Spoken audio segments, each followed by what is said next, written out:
No puede haber mañana mejor que desde primera hora tener toda tu información, estar acompañado de optimismo, ilusión o humor y sentir que estamos a tu lado y más cerca que nunca.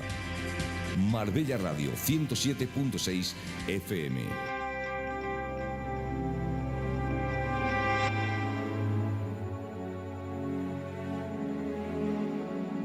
Qué maravilla de tema, ¿eh? Claro que sí, porque vamos a cambiar absolutamente de tornas, de ritmo y de estilo. En el día de nuestro programa de radio cuenta todos los viernes de 10 a 10 y 20 aproximadamente con Pilar Valladolid, fundadora del proyecto social Desarrollo Humano, y con una sección que sirve para concienciar a las personas sobre su propio desarrollo y bienestar interno, así como para reflexionar y ofrecer respuestas. Un viernes más, Pilar Valladolid, buenos días. Muy buenos días, Jesús. ¿Qué tal la semana? Fenomenal. Me alegro ¿Y la mucho. tuya? Muy bien, fantástico. Me alegro. Me alegro muchísimo de verte como cada viernes y sobre todo la audiencia que ya te está esperando. Fantástica todos los posts que estás colgando en Desarrollo Humano sobre las entrevistas que tienes los viernes. Me alegro que te guste. Gracias, gracias. A ti. Cuando quieras. Muy bien, pues hoy, si te parece, Jesús, vamos a hablar de una de las herramientas de conocimiento, ¿no? A mí siempre me dijeron que el maestro aparece cuando el alumno está preparado. Y eso es lo que me ocurrió hace algunos años cuando yo comencé en esto de mi búsqueda interior, ¿no? Tuve la gran suerte de encontrar a los maestros que necesitaba y también encontré diferentes métodos y herramientas que me ayudaron a conocerme mejor a mí misma, ¿no? Y uno de ellos fue el eneagrama. Y una de mis maestras fue nuestra invitada de hoy. Aunque yo en esto del eneagrama tengo todavía muchísimo que aprender, ¿no? Porque es complejo, ahora lo vamos a ver. Al principio yo creo que siempre se empieza en todas estas cosas por pura curiosidad, ¿no? Que es la que nos mueve a investigar. Pero más tarde descubrí la importancia del eneagrama en mi vida y empecé a darme cuenta de por qué soy como soy y también empecé a darme cuenta de por qué los demás son como son. Y esto pues me abrió a un mundo lleno de posibilidades para entenderme, para comunicarme y para relacionarme mejor conmigo misma primero y con los demás después. Con el eneagrama lo que descubrí es que existen 9 diferentes formas de ser, de pensar, de reaccionar, de sentir. Y además entendí que no hay ninguna mejor, no hay ninguna que sea mejor que la otra, ni tampoco peor, sino que todas son válidas, que todas son perfectas y que cada uno tiene su propia razón de vida y su propia razón de ser. Para los que tengáis curiosidad por este tema, deciros que el símbolo del eneagrama, como sabéis, es una estrella de 9 puntos que tiene una antigüedad de más de 2.500 años y fue encontrado e introducido en Europa en 1920 aproximadamente por el maestro místico armenio George Ivanovich. Más tarde, creo que fue alrededor de los años 60 o 68, Óscar Ichazo fue quien dio origen a lo que hoy llamamos el eneagrama de la personalidad. Y en los años 70, pues fue el conocido psiquiatra Claudio Naranjo, que era uno de sus alumnos, el que nos lo hizo mucho más asequible. Esta herramienta de autoconocimiento es cada vez más conocida y más utilizada tanto en el mundo del crecimiento personal como en la universidad y en la empresa. Pero no voy a ser yo quien hable de eneagrama, porque hoy tenemos en esta sección de Desarrollo Humano a Isabel Salama, que además de ser madre de 3 hijos, es psicóloga, es escritora, conferenciante, profesora de universidad y fundadora y presidenta de la Asociación Española de Eneagrama. Buenos días, Isabel. Buenos días, Pilar. Encantada de estar con vosotros. Igualmente, bienvenida al programa. Muchas gracias. Decíamos que eres psicóloga clínica, pero llevas muchos años investigando sobre el eneagrama, ¿verdad? Sí, llevo 21 años investigando sobre el eneagrama. Sí. ¿Te ha ayudado el eneagrama a conocer a tus pacientes de manera más rápida y más eficaz? Sí, efectivamente. Cuando encontré el eneagrama en el año 94, fundamentalmente quien estaba en un proceso de necesitar ayuda era yo, porque el eneagrama llega en el momento preciso, generalmente, así como todas las herramientas de desarrollo personal, ¿no? Y en el momento en que uno se convierte en un investigador del propio laboratorio, que es uno, porque cada ser humano es un misterio y es algo grandioso, pues entonces facilita mucho más el proceso de poder investigar en los demás. Y entonces, efectivamente, en consulta el eneagrama acorta el número de sesiones, sobre todo de diagnóstico, y acorta también el proceso terapéutico, porque en el momento en que tú sabes el tipo y el subtipo de una persona, sabes ya mucho sobre sus puntos ciegos y sobre el área de trabajo. Sí, y es evidente que bueno, se necesitan muchos años, para conocer a fondo este método. ¿Crees que es importante que la psicología emplee las diferentes herramientas de autoconocimiento del ser humano? Hombre, porque por supuesto. Creo que además estamos en una plataforma, en un momento de la investigación sobre psicología y sobre procesamiento de la información del ser humano, en que todas las herramientas cuentan. Y hay muchas además. La cuestión es la seriedad con que se aplican y la seriedad con la que se explican también, ¿no? Porque desde luego por falta de herramientas, Pilar, y tú eres una experta, no estamos. Es decir, que estamos en una era en la que tenemos muchas herramientas a mano. Sí. La cuestión es la profundización de las mismas, la seriedad, la ética en su aplicación y el hecho de trabajar con seriedad para que las instituciones nos crean. Y eso es muy importante, el aspecto científico. El aspecto científico no quiere decir que a la hora de medirlo vayamos a dar cifras, porque es muy difícil meter a un ser humano en un tubo de ensayo.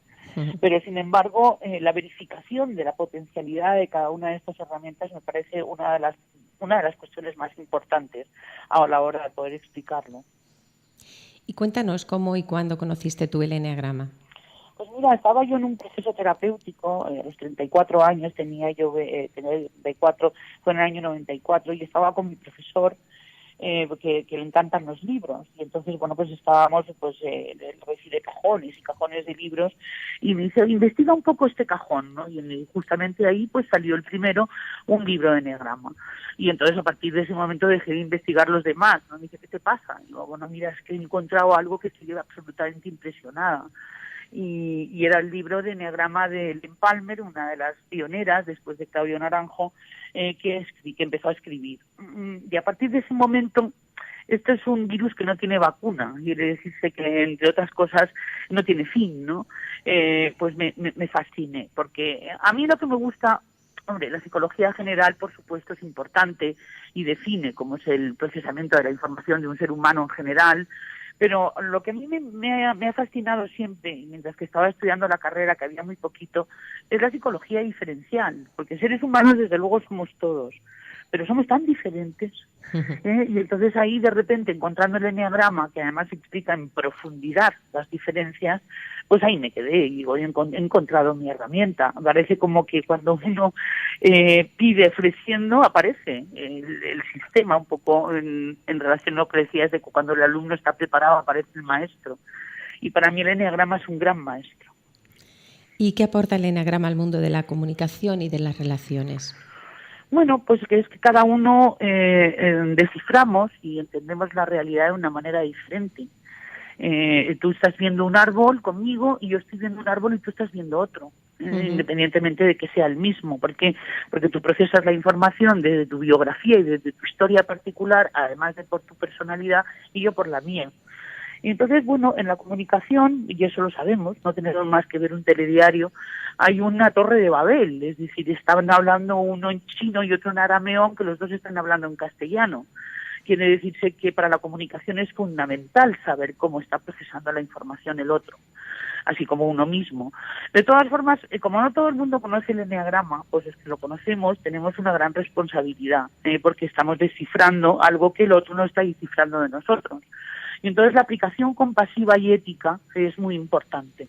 Pero para la comunicación a mí me parece fundamental, porque conociendo el eneagrama sabes cómo está el otro percibiendo la realidad y por tanto cómo está comunicándola. Sí, así que podemos llegarnos a entender entre nosotros mismos. Claro, pero para eso desde luego hay que conocerlo muy a fondo como tú. Existen diferentes interpretaciones del eneagrama. ¿Con cuál te has quedado, Isabel? Bueno, mira, yo no me he quedado con ninguna, me he quedado con todas y al final lo que he hecho ha sido mi propia propuesta en la diversidad. Quiere decirse que sí que tendemos los seres humanos a estar fijados y eso es algo que también se estudia desde la neurociencia. Al cerebro humano no le gustan las diversidades, le gusta la focalización, porque eso es seguridad. Pero sin embargo es inútil quedarse solamente con una visión con el enneagrama. Vamos, te estás perdiendo un enriquecimiento increíble de cómo puedes aprender esta herramienta.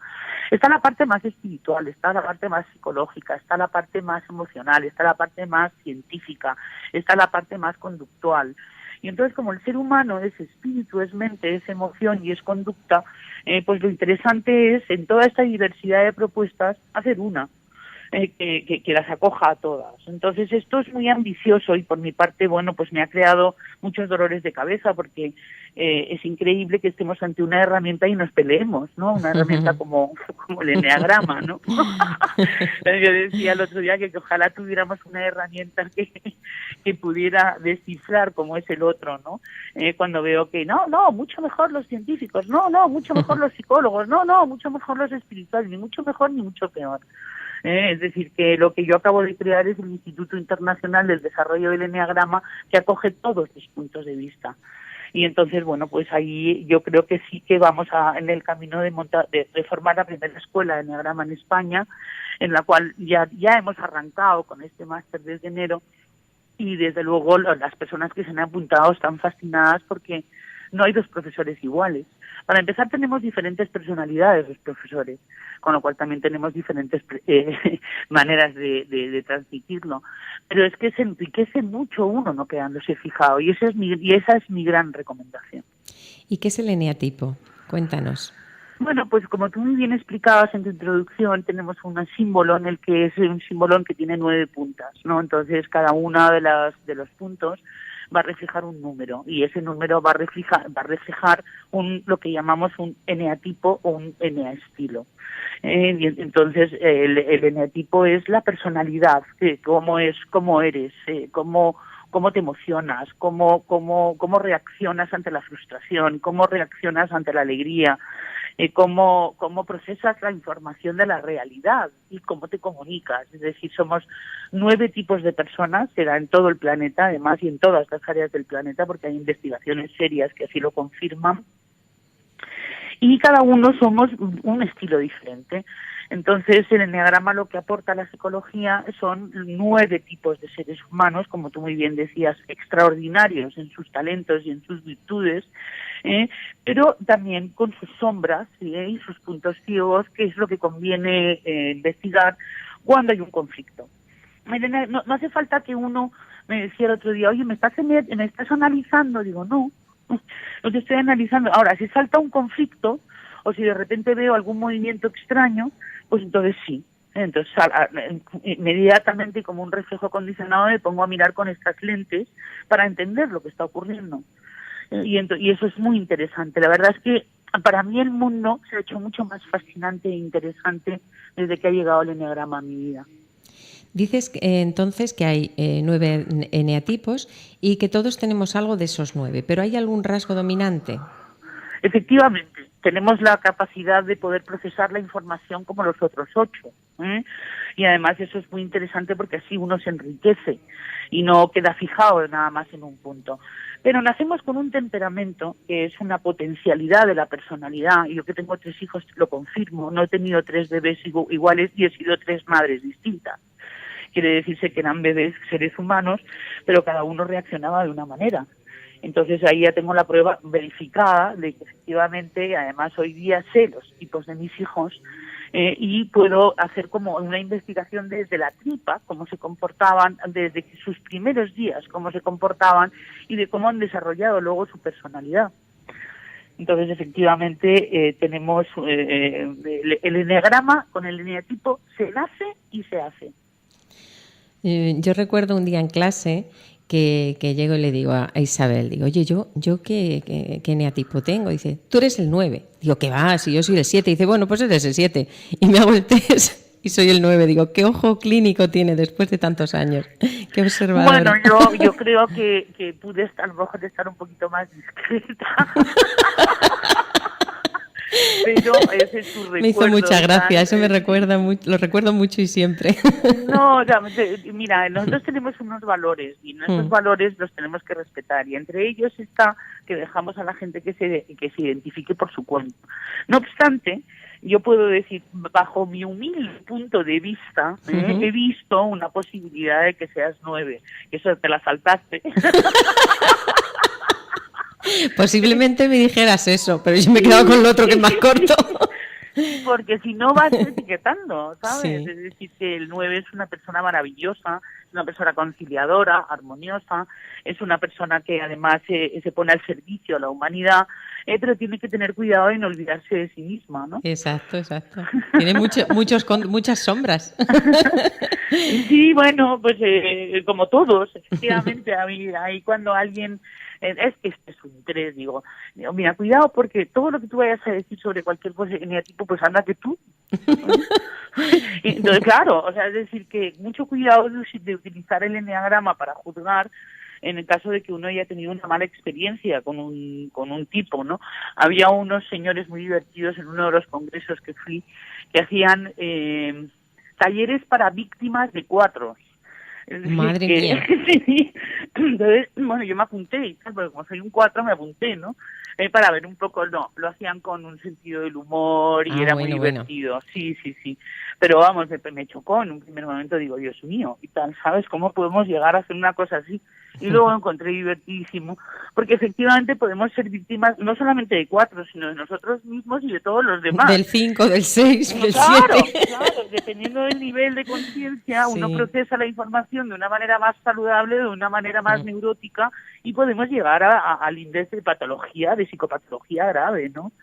El ser humano está bastante enfermito y tal, y necesita muchas herramientas para rehabilitarse. Yo soy optimista con respecto a eso porque proliferan. Parece que algo está ocurriendo, que estamos cada vez más personas involucradas completa y profundamente en el desarrollo personal. Así es. Y hablando de todo esto, ¿cuándo se fija en nosotros la personalidad? ¿A qué edad? ¿Y cómo influye todo esto en nuestro comportamiento? Pues nacemos, como te decía antes, con un temperamento y dependiendo un poco de la presión social, económica y cultural que se tenga, entre los 3 y 4 años, 3 y 5 años, ya se fija la personalidad que va a ser más o menos saludable, pues dependiendo de 3 factores fundamentalmente. El amor que la criatura reciba, la paz que perciba a su alrededor y la seguridad que sus padres y el ambiente le proporcionen. Entonces, a falta de estos 3 ítems de desarrollo, pues se va a desarrollar la personalidad más o menos saludablemente, más o menos entre esos años. Pero, de todas formas, esto con respecto a cuándo podemos efectivamente ver, entre los 18 y 25 años la personalidad está completa y absolutamente tomando nuestro ser. Y bueno, hablando de los eneatipos de nuevo, si todos tenemos algo de cada uno de los 9 eneatipos, ¿es más fácil reconocernos y por consiguiente reconocer a los otros? Y me habías hecho una segunda pregunta que no te he contestado, que es sobre los otros 8, ¿no? Hay personas que cuando estudias el eneagrama de los movimientos, tú te das cuenta de que la personalidad transita buscando nuevas referencias cuando está bajo presión. Es decir, que por ejemplo un 4 tendrá 2 posibles movimientos, al 2 y al 1, ¿de acuerdo? Y así como todos. Entonces, hay personas que han hecho más tránsitos y por tanto es más difícil ver a la primera qué tipo tiene. Luego hay personas de libros, personas que han estado fijadas, lo cual no quiere decir que sea mejor ni peor haber estado fijados que haber hecho tránsitos. Los tránsitos tampoco son garantía de desarrollo y de crecimiento. Pero efectivamente hay personas más difíciles de identificar porque han hecho más tránsitos y porque, por tanto, han adquirido conductas, pensamientos y maneras de procesar las emociones de otros tipos. La cuestión es hacer movimientos conscientes, es decir, el eneagrama te va a enseñar un poco a salir de la fijación y poder mirar también desde otro punto de vista la realidad. Esa es una manera de enriquecerse. Aunque tenemos mucho eso, porque la seguridad que exige nuestro sistema nervioso central es ver claro algo, el eneagrama va a desestructurar y te va a decir, sí, desde tu punto de vista tienes razón, pero hay otros 8 puntos de vista que también tienen razón con respecto a lo que tú estás afirmando. Y entonces eso crea un poquito de inseguridad en un primer momento, ¿no? El cambiar de opinión. Pero es muy importante que podamos cambiar y ser un poquito flexibles psicológicamente en aras a lo que tú muy bien decías, en aras de establecer una buena comunicación con uno mismo y una buena comunicación con los demás. La verdad es que es interesantísimo escucharte, pero bueno, ya vamos llegando al final y nos queda alguna pregunta. ¿Cuál es el siguiente paso cuando descubres qué tipos de personalidad tienes y por qué reaccionamos de alguna manera determinada? Muy bien, pues esto, sí, lo primero es el diagnóstico que a veces lleva tiempo, ¿de acuerdo? Sobre todo, bueno, pues si quiere uno hacerlo por su cuenta, cosa que yo no recomiendo, porque los seres humanos entre nosotros, a través de nuestro instinto social, que es importantísimo, nos hacemos espejo y nos podemos hacer feedback también, ¿de acuerdo? Sí. O sea que es muy importante que cualquier persona que agarre un libro, que se meta en internet y empiece a estudiar el enneagrama, busque un buen profesor o un buen guía para poder pedirle feedback, ¿de acuerdo? Y es muy importante. De una vez ya uno agarra bien y ve el tipo que tiene, o por lo menos cree en esa posibilidad, lo siguiente es la autoobservación. Autoobservación consiste en ser consciente de uno mismo, para ver cómo uno reacciona cuando uno se enfada, cuando uno se pone triste, cuando uno se pone nervioso, y pillarse con las manos en la masa. Eso es muy importante. Tenemos una serie de mecanismos de defensa que están diseñados para que eso no ocurra. Con lo cual, pues sería muy interesante pues establecer un proceso de observación con constancia. Cuando uno de repente reacciona visceralmente, no pasa nada, sí se da cuenta de ello. Para la próxima vez hacerlo mejor. O sea, que si no tengamos miedo a una vez haber establecido este periodo de autoconocimiento, a querer la iluminación express, por favor, ¿de acuerdo? Eso es muy importante. Primero porque no existe esa iluminación express en este mundo occidental en el que vivimos. Y además, segundo, porque tampoco es muy recomendable, porque luego uno de repente se puede volar y no ser consciente, por tanto, de este proceso de autoobservación que estoy recomendando. Totalmente de acuerdo, Isabel. Bueno, ya estamos terminando, pero yo creo que Jesús te va a hacer alguna pregunta. Muy bien. Isabel, buenos días. Buenos días, Jesús. Enea era un gran combatiente de la guerra de Troya. Ajá. Eneatipo, 9, que significa 9. Sí. Sí, pues por ahí. Sí, por eso te digo, ¿no? En la relación de Eneas es un gran héroe de la guerra de Troya y además que significa 9, ¿no? Enea. Sí. Yo siempre intento buscar y hacer una pregunta a los invitados que nos trae Pilar de una forma un poco diferente. Ajá. Me pongo un ejemplo. O te pongo un ejemplo, Isabel. Yo leo mucho sobre eneagrama, libros sobre eneagrama, hago varios test para poder encontrar mi eneotipo y no logro identificarme. ¿Eso quiere decir que soy un extraterrestre? Sí, ¿verdad? Claro. Bueno, vamos a ver, todos somos extraterrestres, todos nos sentimos inadecuados, muchos de nosotros muy sensibles, además pensamos que nos hemos equivocado al nacer y que ha habido un renglón torcido de Dios en todo esto, ¿no? Y efectivamente, cuando de repente además uno no se ve en un sistema que se supone que es universal, claro, pues entonces se siente más extraterrestre todavía. Y yo te diré que bienvenido al club. Sí, ¿no? ¿De acuerdo? Sí, efectivamente. O sea, que no se asuste la audiencia ahora mismo que está buscando, investigando para ver cuál es, qué tipo de los 9 es su eneatipo, ¿verdad? Y dice, no, yo no me encuentro, o sea, extraterrestre total. Extraterrestre total, sí, y además de acuerdo, y tal, y además fantástico, hemos empezado muy bien, ¿no? Te diré, Jesús, que yo tardé 11 años en encontrar mi tipo, con lo cual fui extraterrestre durante esos 11 años, ¿no? Claro. Y te diré que hubo momentos increíblemente extraterrestres en esos 11 años, yo debo decir que me lo bailé, ¿no? Pero sin embargo, el crecimiento en serio empezó cuando efectivamente me casé, porque además yo soy el tipo como que más rechazo tenía, cosa que suele suceder bastante veces. Claro. Yo no quiero ser un 4 y tal, así me tiré durante 11 años para luego finalmente casarme a mí misma en una cuadrada impresionante, ¿no? y caerme al suelo de decir, Dios mío, que cómo estoy haciendo el ridículo en este mundo, ¿no? Así siendo tan extraterrestre. Pero no obstante, siempre que seamos un poquito extraterrestres, claro. Sí. sin duda. Sí. Muchas gracias por esa pregunta, me ha parecido extraordinario. Que va, ni mucho menos. Para mí es un placer que lo hayas respondido. Y sobre todo, tú que te has convertido en una cuatrera. Ya, pues fíjate, tengo algo de cuatrera, te diré, ¿no? Bueno, pues muchísimas gracias, Isabel. Un abrazo muy grande. Un abrazo enorme, muchísimas gracias y enhorabuena. Un placer hablar contigo, Isabel, de verdad. Adiós. Adiós. Muchas gracias, Jesús. Gracias a ti, Pilar. Muchas gracias a todos y feliz fin de semana. Muchísimas gracias, Isabel, y para ti, Pilar. Son muy interesantes los invitados y las invitadas que nos traes. Muchas gracias. Yo, como siempre, dando la nota con esas preguntitas. Me encanta. Gracias, buen fin de semana y el próximo viernes nos escuchamos de nuevo, ¿vale? Seguimos ahí. Gracias, un abrazo. Gracias, Adiós, un Pilar, abrazo. hasta luego.